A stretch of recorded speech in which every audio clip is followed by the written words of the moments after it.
ਅਫਸਰ ਲੋग ऐसे ने कि ਜਿਹੜਾ ਇਸ ਖਾਲੇ ਨੂੰ ਬਾਲ ਵੀ ਨਹੀਂ ਹੋਣ ਦਿੰਦੇ ਪਏ ਔਰ ਮੇਨ ਤੇ ਖਸੂਸ ਬਿਲ ਖਸੂਸ ਦੋ ਮੇਨ ਤੇ ਐਸੇ ਪੁਆਇੰਟ ਨੇ ਜਿਹੜਾ ਆਪਣਾ ਹਰ ਫੇਰੇ ਅਸਰ ਰਸੂਖ इस्तेमाल करके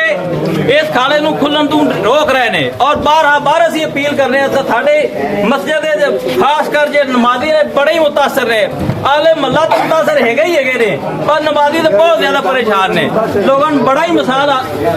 और इस मसले ਨੂੰ खास कर हल किया जाए बड़ी मेहरबानी डीसीओ साहब साडे इस मसले ਨੂੰ हल किया जाए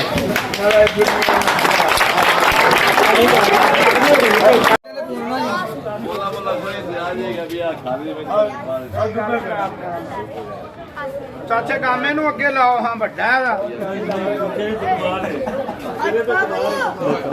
ਚਲੋ ਜੀ ਹੱਥ ਖੜੇ ਕੀਤੇ ਜਾਵੇ ਇੱਕ ਇੱਕ ਹੱਥ ਵੀ ਕਰੋ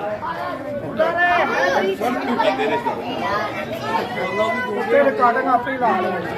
ਨਾਲੇ ਦੀ ਸਫਾਈ ਕਰਵਾਓ ਔਰ ਖਾਸ ਕਰ ਟੀਐਮਏ ਕੇ ਮੁਤਾਲਬਾ ਸਾਡਾ